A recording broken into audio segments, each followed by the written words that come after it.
It's like a cult, isn't it? It's phenomenal. It's the idea that global warming is a terrible thing, and yet here he is studying ancient civilizations which flourished. These bands, these musicians probably wouldn't be aware of the true nature of their industry. We're very grateful for the people that have jumped on board, and they've got such big hearts.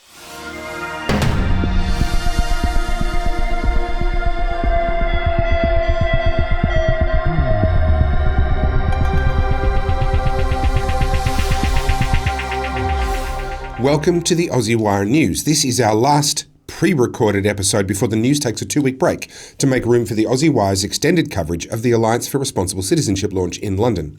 The ARC is a new think tank, a new peak body, designed specifically to counter the influence of the World Economic Forum and to promote solutions to the world's problems that are pro-freedom, pro-individualism and pro-human, in contrast to the anti-human and anti-freedom ideas that are put out constantly by the likes of the World Economic Forum. I'm excited to be there in person for the launch, to see it take shape, and to lead the team that will give you front row seats to what I believe will be viewed in hindsight as a historic moment.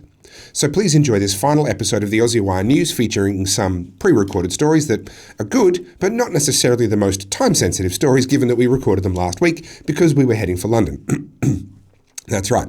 Right now, the Aussie Wire team is already gathered in London and we'll be going through our final gear checks, our final game plans, in preparation for the ARC launch early next week. Until then, here's some news.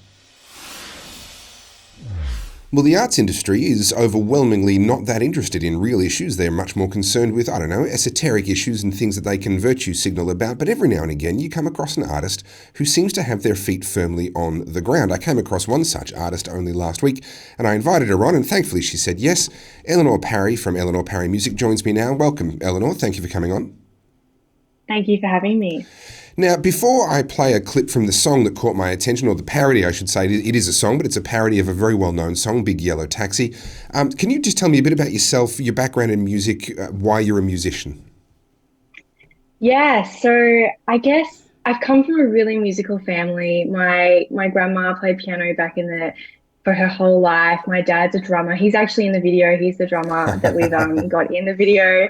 My brother, he's also the drummer. My uncle's the drummer. So very musical family. And then it was something that it just connected with me. So I grew up doing music, not sport, which is rare in a very small community. Then my parents were just the best. They would take me to Melbourne to do shows, rehearsals. I did the State School Spectacular growing up. And then I went on to study music after that in Melbourne, which I'm still studying. I'm currently doing a Master of Teaching, hopefully to be a classroom music teacher. Okay. That's the ultimate goal. So I guess it's just always been in my blood. My dad says when I was a little child, they played Taking Care of Business, and my face just lighted up. So it's been, ever since then, it's just been a part of me.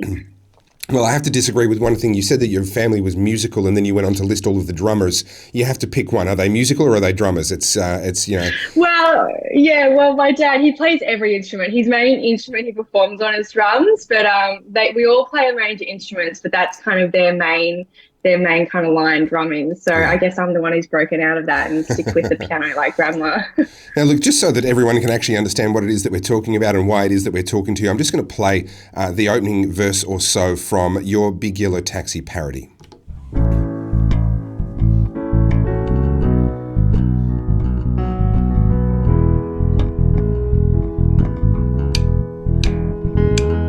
This is our paradise where they're putting up big power lines with towers and cables and a whole lot of warning signs. Don't it always seem to go that you don't know what they'll take till it's gone? It's our paradise, but they're putting up big power lines. Ooh, ba, ba, ba, ba, ooh, ba, ba, ba, ba. Now, I'm going to cut it off there because if people want to watch more, they're going to have to go and find you on social media and watch it on your channel. I don't want to steal your thunder here. It's a great song, lyrically very clever. You've maintained the rhyming, the correct kind of phrasing of all of that as per the original song. The whole thing just works. It could be the original. It could be the original song. It just works so very well.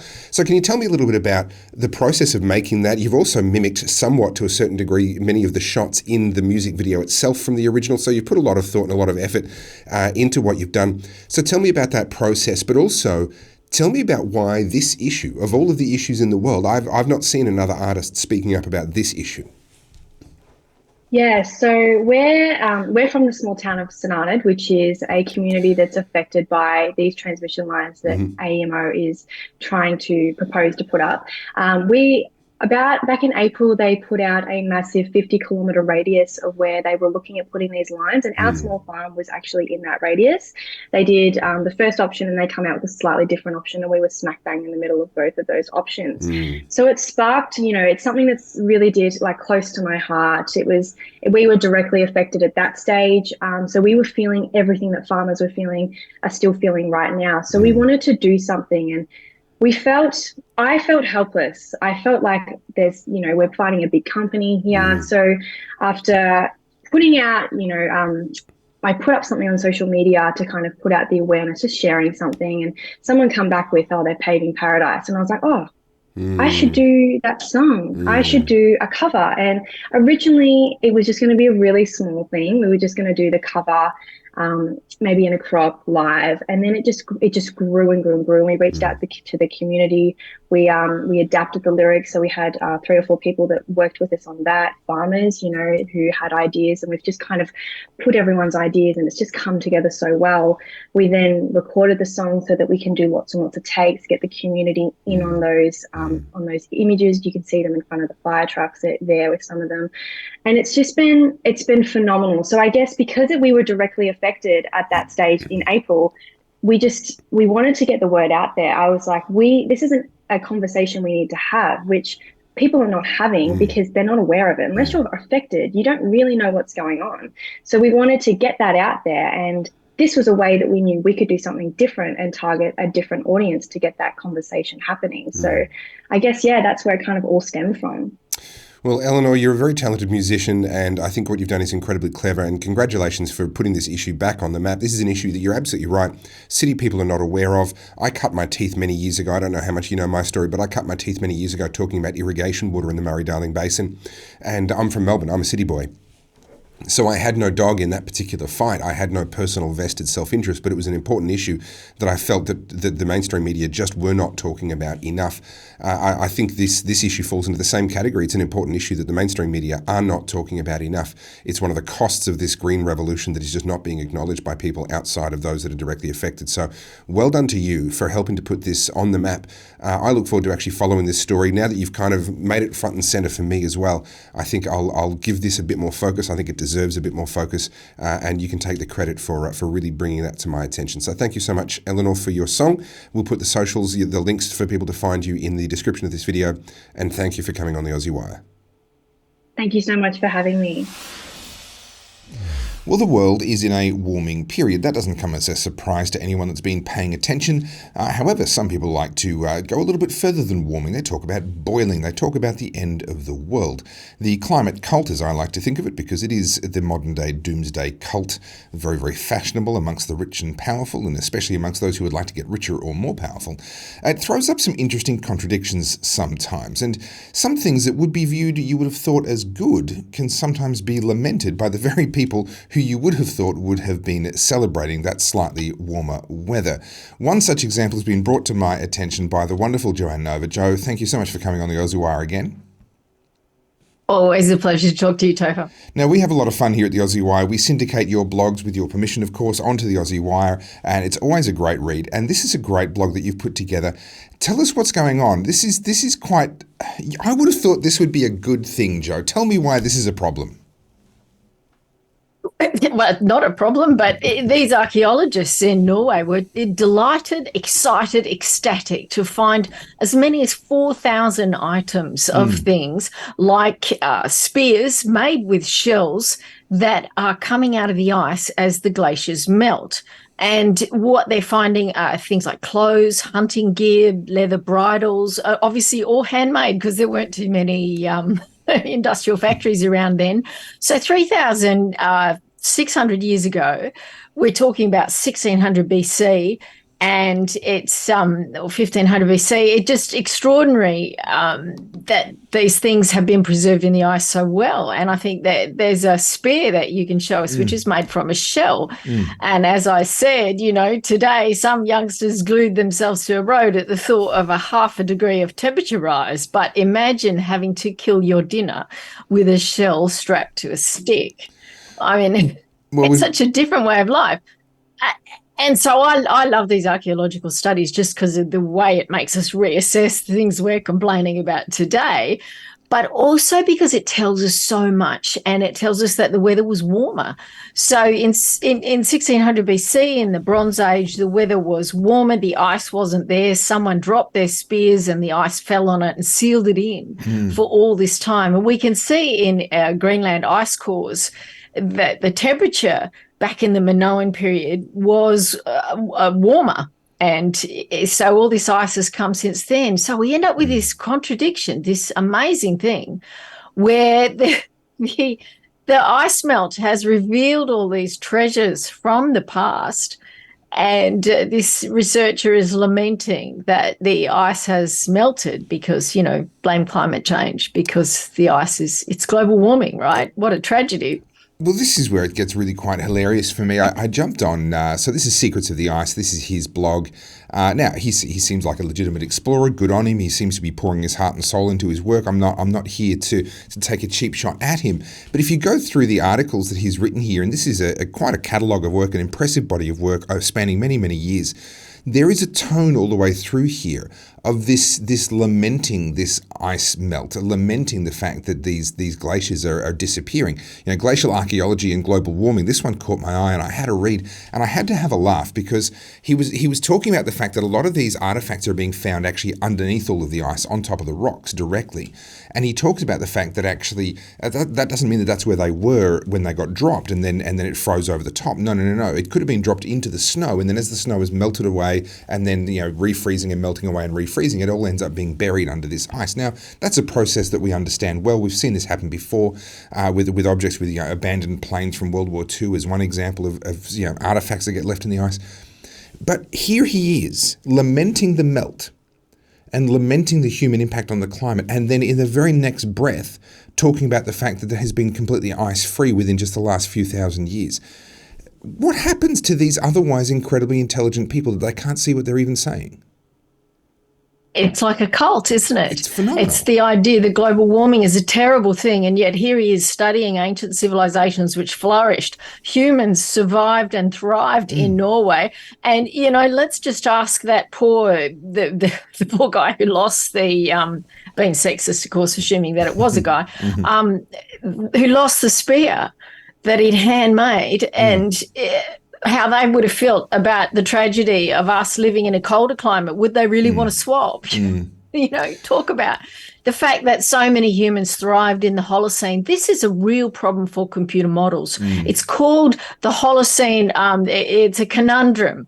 And the conundrum is the models just can't figure this one out because there wasn't very much CO2 around then, and yet it was so warm. So they keep trying to adjust the records and find cooling and colder periods way back then. But from 4,000 to about 9,000 years BC, the weather was warmer, sea levels were higher all around the world. I mean, how do you argue with higher sea levels? And in Australia, we're talking 1 to 2 meters higher. About 7,000 to 8,000 years ago. I mean, it's extraordinary. So warmer, and yet all these humans who had no mobile phones, no cars, no satellites, and no power stations, somehow they thrived. It's just because Al Gore wasn't there to tell them how badly off they were. I mean, Al Gore has done us such a favour by letting us know just how much of a disaster a little bit of warming is going to be. Of course, the infamous hockey stick and so much more. Joe, we've been talking about climate change now for, what's it going to be, 11, 12 years? You've been talking about it for well beyond that point in time. But I don't remember the exact, it might have only been 10 years ago that I interviewed you for the 50 to 1 project. And we were talking about it at the time and saying to each other, maybe another 5 years and this thing will be over because the evidence is stacking up so completely to show that CO2 is not a primary driver of the climate. Maybe there is some impact, but it is clearly not a primary driver of the climate. 10 years later, we're still sitting here and governments are throwing themselves headlong at net zero and all kinds of other nonsense in pursuit of this cult. What is it actually going to take to break the spell of this thing?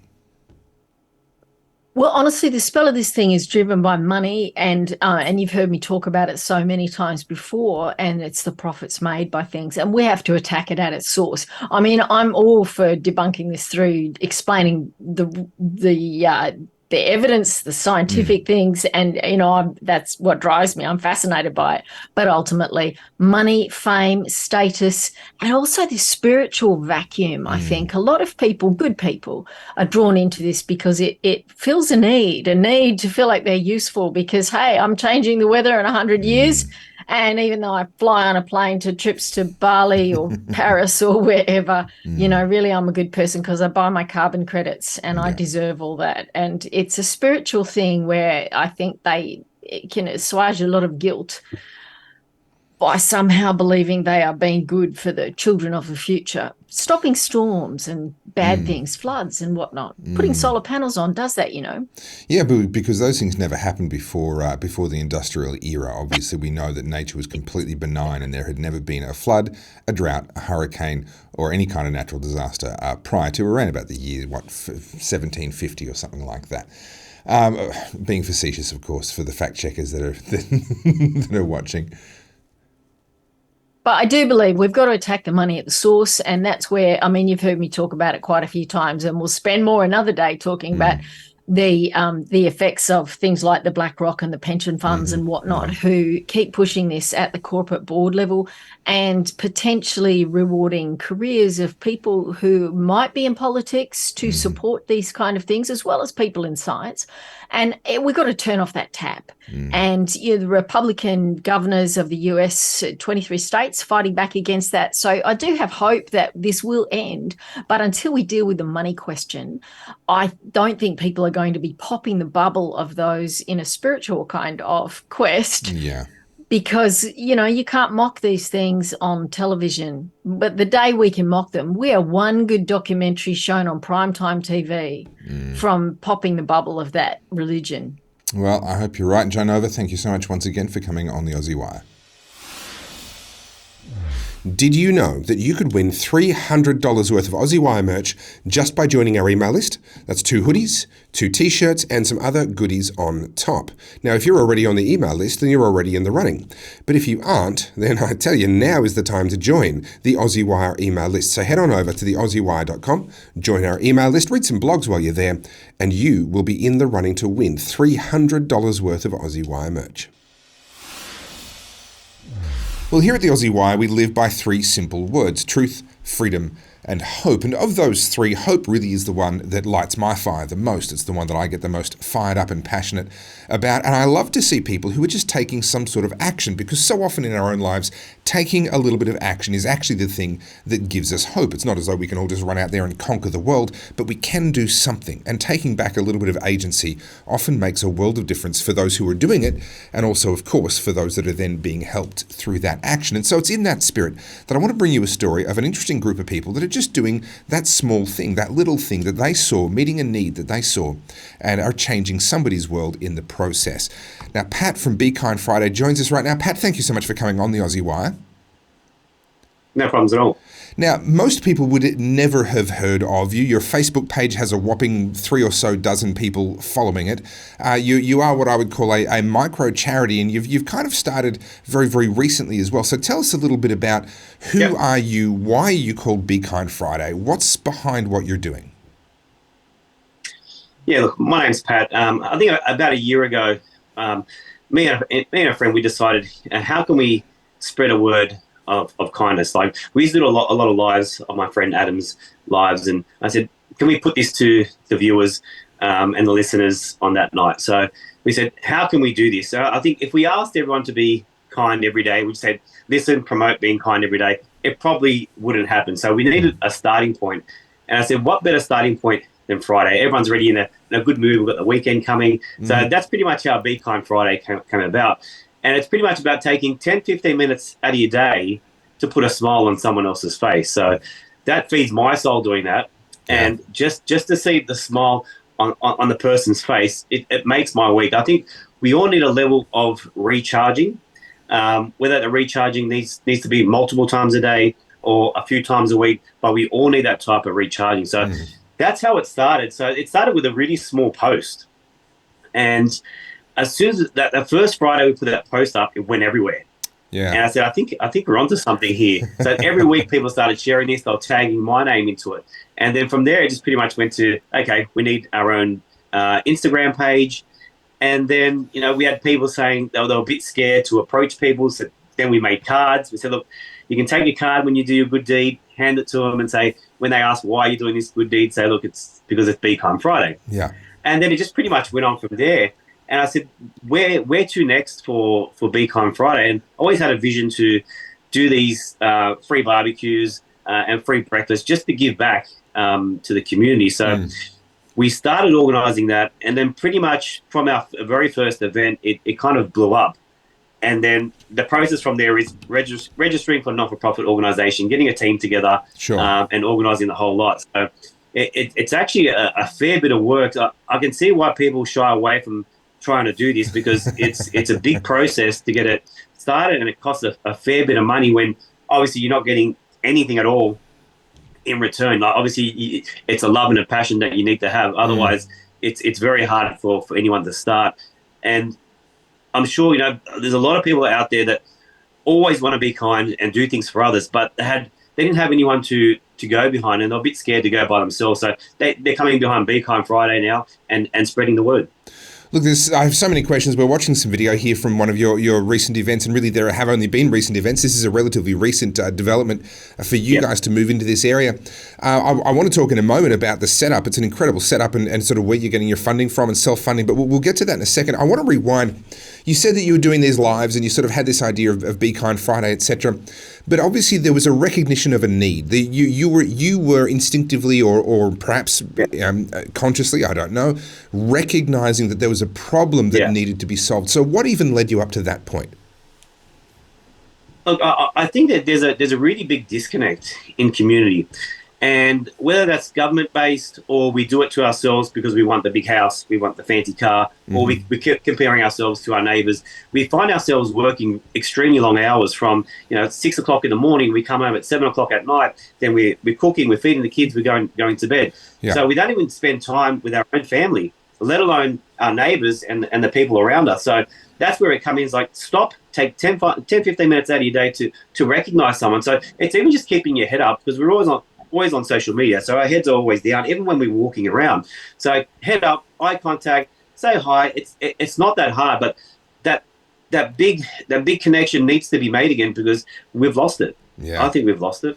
No, I couldn't agree more. And from time to time, I do get to do these sorts of interviews with people like yourself who are just doing something. And like you said, it's an enormous amount of work. We're all busy. No one wants to have to do the admin and the paperwork and the government paperwork with charitable stuff. It's like, I don't want to do that either. And I'm very, very grateful to people like you that do. Now, we just saw some video there a second ago, an incredible setup. I mean, I know because I've looked into doing this for the Aussie Wire and for myself. Those branded marquees are not cheap. It looks like you've got a really great setup there. You're making breakfast out in the middle of a park somewhere. Are you funding this out of your own pocket? Are you fundraising for it? What's your approach here?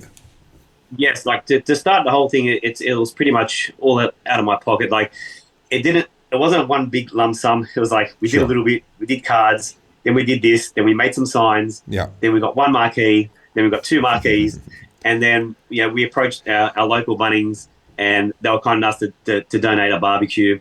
Wow. But we went to the T-shirts and stuff like that. See, the sales from these T-shirts, a bit of money goes to these events and stuff like that. But we're very lucky to have all these people supporting us, because they're pretty much giving everything to us at their cost price. So, wow. And even at the events, the bacon, the donuts, the water from Alka water, all that is donated free each and every month. Yeah, wow. So we're very grateful for the people that have jumped on board, and they've got such big hearts. And a lot of these people have been on the receiving end of a Be Kind Friday. So whenever I've gone to ask for something, they're like, Pat, take whatever you like. Yeah, wow. So it's a great spirit, and it's a great spirit to be around. And I know it's just started off in our area, but the cards have gone all over Australia. So I would never have thought it would have turned out like this. That's amazing. Now, you've got some more events coming up here. This is where we're partway through this run of 3 breakfasts that you're putting on in Sydney. One of those has already happened. There's 2 more coming up. Tell us a bit about this and how people can get in touch with you, follow you, and stay up to date with you as you develop. Yep, our next one is next Friday. I think that date is the 27th there at Wynyard Station. So that's a big one. There's a lot of organising for that through City Council. There can be a pain. The paperwork was very, very thick. So, I don't think anyone can bear with the paperwork, but I did it and we got it done. So, look, they can just follow us on social media. The best place is Be Kind Friday on Instagram to stay up to date. We do weekly giveaways also. So every Sunday there's something that's someone's donated that we give away to someone for free, and that gets posted out. So it's a great little community that we've started. And if anyone's in the area in Wynyard on the 27th, come on down, come and meet the team. The team are absolutely amazing. Yeah. They'll put a smile on your face, guaranteed. And it's like the bunch of people, the members that we have, I can't explain. It's amazing that the people that have come forward, some I've known for a few years, some I've known for 6 months, but we're just connected. And they've come in contact with me and say, Pat, I want to be a part of this. And we're exactly the same people. And it's amazing. Yeah, brilliant. Look, congratulations on what you've started. I hope it goes really, really well for you. Can I volunteer a hoodie? Can I donate an Aussie Wire hoodie for you guys to be able to include in the giveaway? We'll give that away to somebody. Once we know their size, we'll post that out for them at our cost. I just think these sorts of initiatives are exactly what we need to see more of. And Pat, more strength to your arm. We'll make sure we put the links for people to follow you into the description of this video. Thank you so much for coming on the Aussie Wire. Thank you so much. Have a great day. Cheers. Well, we're all familiar with the idea that the arts get used to influence. Soft power, it's often called, and believe it or not, you can actually study soft power at university. In fact, I personally know someone who has a doctorate in soft power, specifically looking at South Korea and China and the way they use soft power to try and influence each other.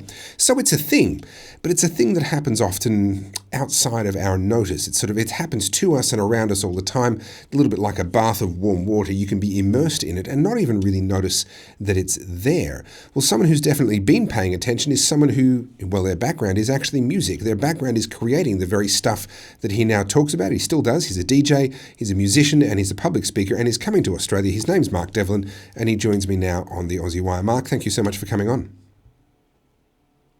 No worries, brother. Thanks for having me. Now, I do like it when someone brings their own microphone. The audio quality you're giving us there is absolutely outstanding. I would expect no less from a DJ, of course. It's a DJ thing, yeah.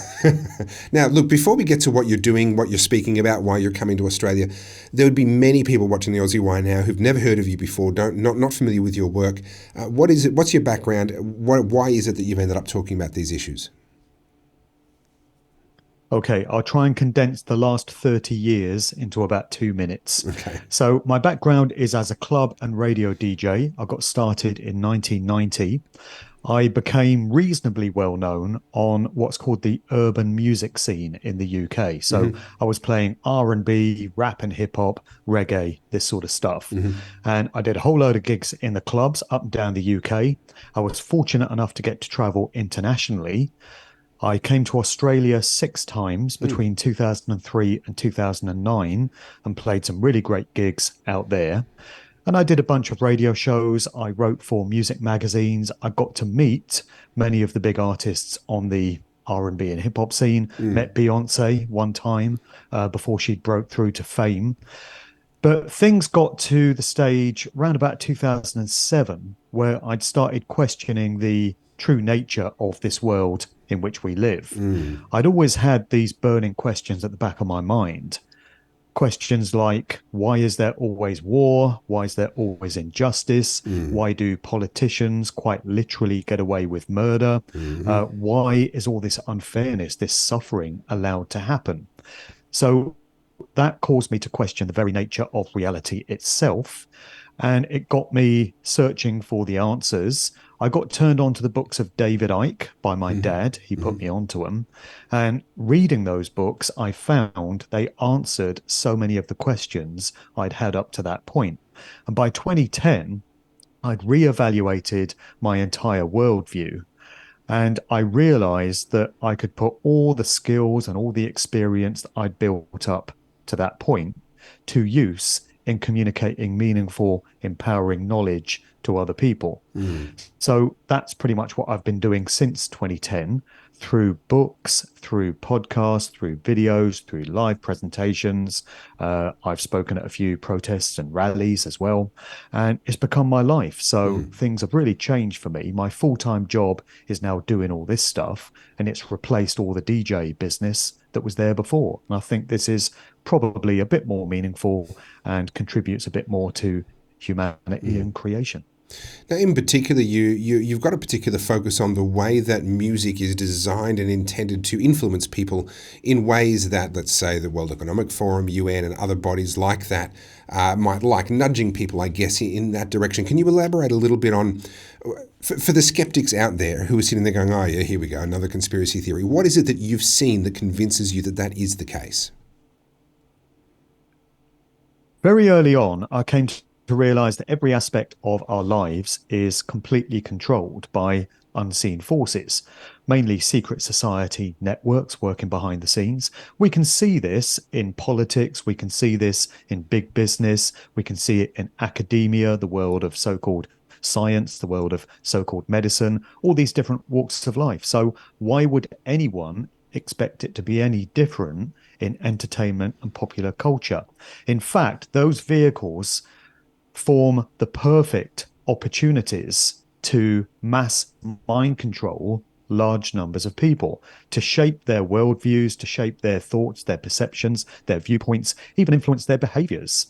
Because when it's done through movies, TV shows, and specifically music, people's guard is down. Nobody's expecting to have all this stuff formed for them when they think they're just having some mindless, harmless fun and entertainment.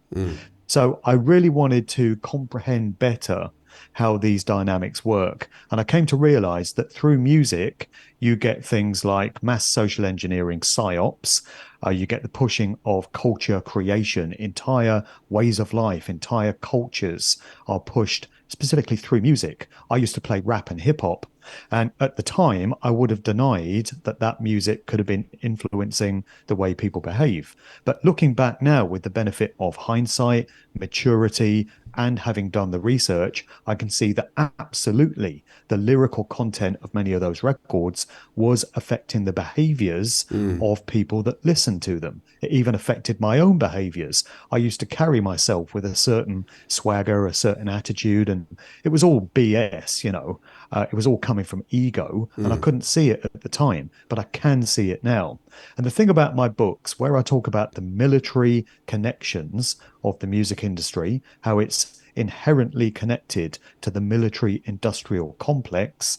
Also, you have social engineering think tanks such as Tavistock and many others pushing their agendas through music, is that I provide citations and references at every point along the way. So for anyone that thinks, oh, he's talking PS, he's just pulling this stuff out of his butt, you know, it's all there. All the references are there.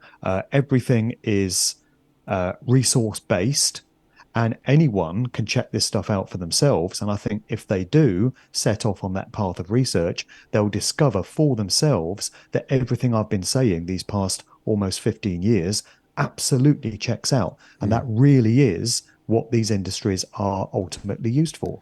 So you mentioned yourself, you know, at the time you would have denied that this is what was happening. Many people object to the idea of grand conspiracies, and I'll be honest, I'm not sure where I sit on a lot of this stuff either, but one of the common objections is, oh, they couldn't possibly have that many people all involved in a conspiracy to control people or to influence people or to do these sorts of things. But evidently, I gather from your earlier comment that you would argue that actually a lot of the people involved aren't necessarily aware of the ways in which they're being used. Yeah, it's layered, it's fragmented in terms of the way the industry is structured. So if you imagine it as a pyramid of power, at the very base of the pyramid, you've got the vast bulk of artists, many of whom are just there to fill out the industry, to keep the cogs of the machine turning. So these bands, these musicians probably wouldn't be aware of the true nature of their industry. They're just chuffed that they've got a record deal and that they're touring and all of this, and that's all they think about. Then as you go up that pyramid of power, you find the compartmentalization of knowledge. And by the time you get to the very upper strata, you've got those in absolute full knowledge of what's really going on. So in many cases, these will be the executives that run the record companies, but also you'll have many artists who will absolutely know what they're a part of. So by the time you get to the level of sirs, don't know if you've noticed, but there's quite a few sirs who figure in the sort of research that I do and in the pushing of agendas. Sir Paul McCartney, if that's who he really is. We can get to that. Sir Ringo Starr, his bandmate. Sir Mick Jagger, Sir Elton John, Sir Tom Jones, Sir Rod Stewart. All these different sirs. By the time you get to that level, you will have gained some knowledge, or maybe you've always had it, of what you're really doing. Someone once emailed me. It's very difficult to verify this, but I'll tell you what they said anyway. And they said they found themselves sitting on a plane, first class, traveling next to Mick Jagger. And Mick Jagger had had a few drinks, according to this person. He was well oiled, and he started chatting to her. And he said, my job all these decades has been to debase culture and to degrade morality, sex and drugs and rock and roll. That's my job. That's what he's alleged to have said. It wouldn't surprise me if that turns out to be a true story, because my research has borne out, and the research of many others, I'm not the only one doing this, that is exactly what the music industry has been used to push since the 1950s. Really, you could take it back to the mid 1950s. That was the birth of the rock and roll era. And that's when the idea of sex and drugs and rock and roll first entered youth culture. And it's been getting pushed ever since. The agendas change from decade to decade. Of course, the artists change, the styles and the scenes and the genres change, but the agendas always remain the same, which is to debase culture, to debase the family value system. That's a big part of it, breaking down the traditional family unit. That's what entertainment has been used for. And also psychological manipulation, the pushing of agendas, the implanting of ideas into the subliminal mind of the general public, such as, for instance, what we've all lived through the last 3.5 years. There's endless examples of pre-programming of this nature, which has gone into movies, TV shows, and also music. And it prepares the general public for what is known to be coming. So when the news anchors pop up on the TV screens and tell you what's happening in the world, there's already a familiarity with the narrative in the subconscious mind of public, because they've been prepared for it through culture, through entertainment. That's its real role. Well, Mark, there's a lot more that we could talk about, but if people want to hear more from you, they should come and hear from you while you're in Australia. Where would people go in order to learn more about your tour, where you're going to be, where they can find tickets? Sure. Well, I plan to do this tour in March 2020. Thinking in the past there. And that was expert timing, of course, because it never happened for obvious reasons. So it's been 3.5 years in the planning. Things reached a point towards the end of 2022 where it became clear that I was going to be able to travel again. At least there was a small window of opportunity there. So I thought, I've got to strike while that chance is there. Sure. And so at the very start of this year, I put together this tour, which is happening in November. So it's 4 dates. I'm going to be hitting Melbourne on Wednesday, the 1st of November. Then I'm heading over to Brisbane on Thursday, the 2nd. I've got a day off on the Friday. Then on Saturday, the 4th, I'm over to Sydney. I'm sort of zigzagging around a bit, but it's just the way the dates had to fall. And then on Sunday, the 5th of November, I'm going to be in Perth. So all of those gigs happen in the evening. They kick off about 6:30, with the exception of the Sydney one. The Sydney gig is in the afternoon between 1 and 5. And where can people find tickets? It would be great to see. Well, the tickets are on TryBooking, trybooking.com You can find the links to that on my main website, djmarkdevelin.com/events. If you go to that page, there are direct links to each of these gigs. There are QR codes that you can scan if you're that way inclined, and it will take you through to the ticket booking page. But also there are links you can click on to go and grab your ticket for each of these. So it would be great to see as many people as possible who would like to hear more. I'm going to be unpacking a lot of my information, a lot of my research over the past 15 years, and there's going to be a specific reference to many Australian artists. So in the second half of the talks, I'm going to be honing in on a few Aussie artists and giving people some interesting stuff about them. Well, Mark, it sounds very interesting. I'll be in the UK at the time. Ironically, we're going to pass each other in the sky. I'm heading for the UK. You're coming to Australia. But if anyone's interested, do check out Markdevelin's website and get yourself some tickets. Markdevelin, thank you so much for coming on the Aussie Wire. No worries, mate. I'll wave to you in the sky. The Aussie Wire is taking a break for the next 2 weeks as we bring you in-depth extended coverage of the Alliance for Responsible Citizenship launch in London. Follow all our socials via @theAussieWire so you don't miss a thing. Be sure to join our email list for updates and for the chance to win $300 worth of Aussie Wire merch, of course. And if you want all of the behind-the-scenes fun stuff, become an Aussie Wire insider. Now, insiders get giveaways, discounts, bonus content, and our insiders community. And in the process, they make it financially possible for the Aussie Wire to keep bringing you truth, freedom, and hope. The link to become an insider is in this video's description. I'm Topher Field, and this is the Aussie Wire.